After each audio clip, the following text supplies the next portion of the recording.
proud of the way your defense handled themselves yesterday. Well, I think that's a perfect word, very proud of those guys and the way they fought. We've still got a lot of things, to clean up and made some mistakes, but I just thought their effort, attitude, the confidence level and everything, even when the dam broke a couple of times, the response, it was always one of confidence, and it rebounded off of big plays and bad plays. And I thought, finished the game and really did a good job. Real proud of that. We still make some mistakes that we've got to clean up, and of course that's coaching. We've got to take that responsibility and get it straight.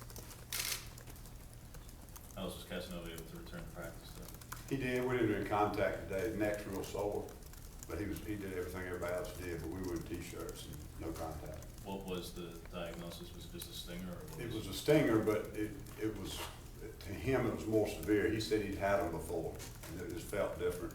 And I think once they got out there to him, they took a very precautionary track on it. But as we know right now, and I don't want to get too specific because I don't know all the technicalities, but it's pretty serious neck sprain or stinger, but nothing extremely, nothing that you'd would say is critical or anything that you can't play. Just a matter of time, when that thing sort of relaxes and the tension and the swelling and all the things that come with those things. Just how soon does it leave? So you'd be optimistic about him playing this week, or are you holding out? I'm gonna wait and see. They thought of 48 hours. We don't practice tomorrow, so they thought a 48-hour period they could really tell us a lot better. I'm always kind of be optimistic. If you can't have any contact this week, I always lean toward not letting them play, but they haven't told me that yet. So. Anthony Swain looked like he stepped in and did a good job for you. Talk about that. He really did, and he's one I'm really proud of because when Chris had the ejection 2 or 3 games ago, I had to move him to the Mike linebacker that week as an emergency backup for Jake. And we got through that, but he spent the whole week at Mike and then never got to play. And then the following week, moved him back to Will, and he has played behind Cassanova, and we take the Will linebacker out when we go to our dime package. So it ends up that the Will linebacker doesn't have as many repetitions, he's not as tired, so I don't rotate Cass as often. But Anthony hadn't played a lot of plays, and not because he hadn't been ready to play, it's because he just haven't rotated. And I just really thought he played outstanding for the number of reps he's had in the game and played in 2 different positions over the previous 2 or 3 weeks. We're real proud of the way he handled it. And he even practiced a little bit at Mike this past week. Chris's shoulder was a little bit sore, and so I told him to get some of Chris's reps one day. But he had a really good game. He was very productive. He only had a couple of missed assignments, and neither one of them were critical.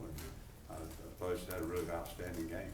You gave him some different looks up front. What did you see when you watched them about how do you think those worked for you? Well, we didn't do a whole lot different. We slid our front different directions based on what we felt like the play tendency was. We played our base 4-man front in most cases, just tried to slide it to where we felt like the most likely point of attack was going to be. I thought our front players just played better fundamentally, and we played aggressively. They made a lot more plays just getting off of blocks and making tackles and so forth. The pass rush was obviously a heck of a lot better. And Rodney continues to rotate a lot of people. He's bringing those young guys along, doing a heck of a job, getting them ready. They're starting to feel comfortable in the system now, not just the physical elements, but they're starting to get comfortable with their assignments now. So they're getting more and more reps, and they made some good plays for us. It looked like you stood your defensive ends up quite a bit. Was that by design? What was that?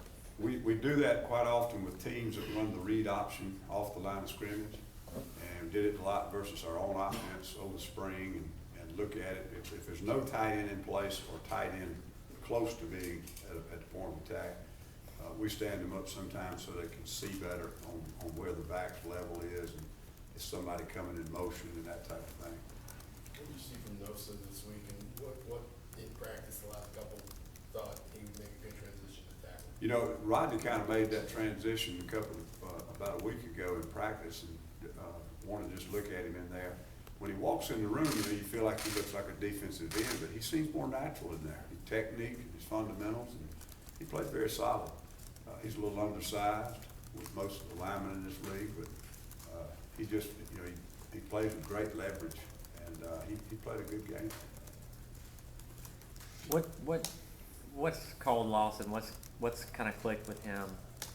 Well, this latest week, he's one I would particularly mention. He really is starting to feel more comfortable with his assignments, and he's able to play and turn himself loose. He's always been physical and reckless, but when you do that and you're making a mistake or you're going the wrong way, it can obviously be a bad situation. But he's just getting more and more comfortable with what his job is and assignment, his blitz gaps, his stunts, and all the different things he's got to do.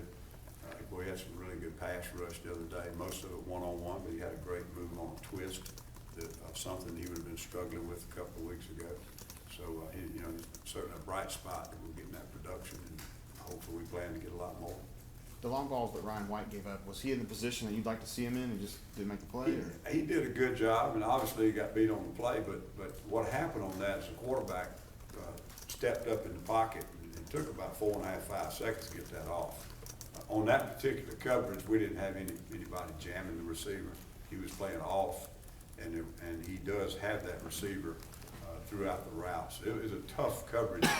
He kind of caught us in the wrong thing at the wrong time, and he had pretty good position on it, but boy, the ball was perfectly thrown where he couldn't make a play on it with his hand. The receiver really almost lost it because it was well out on his fingertips. So it was a good route, and a great throw.